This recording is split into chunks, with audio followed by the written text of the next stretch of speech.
What's going on, everybody? The Sundance Film Festival is just now wrapping up, and while I wasn't able to make it out to Park City, I did get a couple of online screeners, and I'm going to go ahead and cover some movies for you guys. Sundance is usually a hotspot for bright new indie films, new voices, new experimental types of movies, and it's usually a good indicator of, shifting trends in a big year. It's usually where we can see a couple of the really big movies. In the case of things like Coda, you could see a Best Picture winner there. So there's a lot of really, really great stuff that comes out. It's one of the first major festivals of the year. And the first movie we're going to be talking about today is a film called Twinless.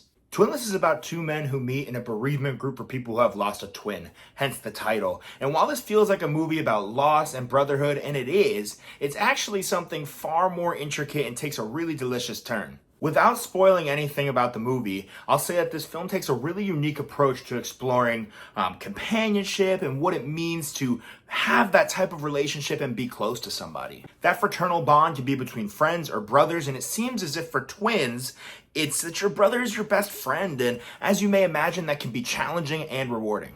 At times, it can look more like codependency than a true friendship.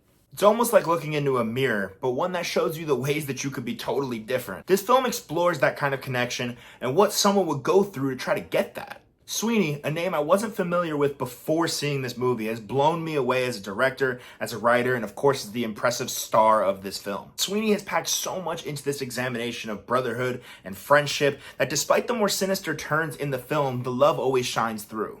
It's such a unique type of relationship, and Sweeney has clearly picked the perfect on-screen partner in Dylan O'Brien, who delivers a career-best performance in this movie. O'Brien, who's back at Sundance for the second year in a row, seems to have landed quite the dream role with this one. He really gets to do everything. He gets to be funny, somber, sexy, shy, and everything in between. The film demands a lot from him, but O'Brien delivers at every single turn, and Sweeney is a more than worthy screen partner for him. It's also worth noting that O'Brien has already won the U.S. Dramatic Special Jury Award for acting at the Sundance Film Festival. O'Brien has been putting in great work for years, and so it's really nice to see him get recognized for this one. This is mostly a two-hander, but it's always nice to see some more work from Aisling Franciosi, who you might know from Jennifer Kent's The Nightingale, or even more recently in the American remake of Speak No Evil. We also get some great little bits of Abbott Elementary's Chris Perfetti, who I'm excited to see him jump into some more films. This movie looks and feels beautiful. It's shot on a dreamy 35mm film. It has a great soundtrack, including Haim's Leanin' On You, which is one of my favorite songs, Haim Heads, Where Ya At? And Sweeney also takes a few opportunities to flex his directorial chops with a couple of really great sequences throughout. It's never overpowering, but it's certainly demonstrative of a bright future. Sweeney is tackling big ideas with style, wit, and confidence, and I'm a sucker for any movie that feels this personal. It would have been easy to lean into some of the more buddy comedy tropes that we see a lot, but Sweeney manages to bring a sort of maturity and groundedness to this that helps the film feel realistic and elevated. If you're a sibling or even a twin, I highly recommend checking this one out. It's gonna hit hard.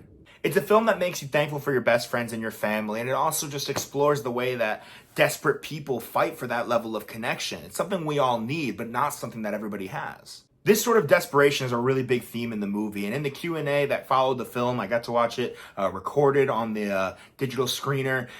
James Sweeney was talking about Ingrid Goes West being a huge influence on the movie. I love that movie. I think it's an underseen masterpiece, and it's another movie that deals with the psychological sort of distress that can come from isolation and that desire to connect. This movie definitely dives into some similar realms, so if you like that, I highly recommend this. A hint of black comedy, something very important to say about modern society and the way we connect as humans, and all the while a strong beating heart underneath it. If that sounds like your type of movie, then I highly recommend you keep an eye out for Twinless. As of now, the film has not yet been acquired for distribution, but I imagine that is coming shortly, so stay tuned. I'll definitely keep you posted on that one. For now, I'm going with a strong 4 out of 5 for Twinless. Of course, we are going to stamp it, meaning that it is worth your time. You should definitely check it out. If you saw Twinless online or at Sundance in person and you have some thoughts about it, I'd love to hear down below what you thought about the movie. If you haven't seen it and you're keeping up with the slate at Sundance, let me know what movies you're most excited for and what you're hearing good buzz about. And as always, guys, thank you so much for watching. Make sure you hit that like button, subscribe, catch up with me. I'm over on TikTok. I'm on Instagram. I'm trying to be everywhere. And we're going to try to start using YouTube a little bit more. So stay tuned over here. Make sure you hit the subscribe button. Like I said, like, follow, all that good stuff. And we'll be back very soon. Okay? Have a great day. And as always, peace.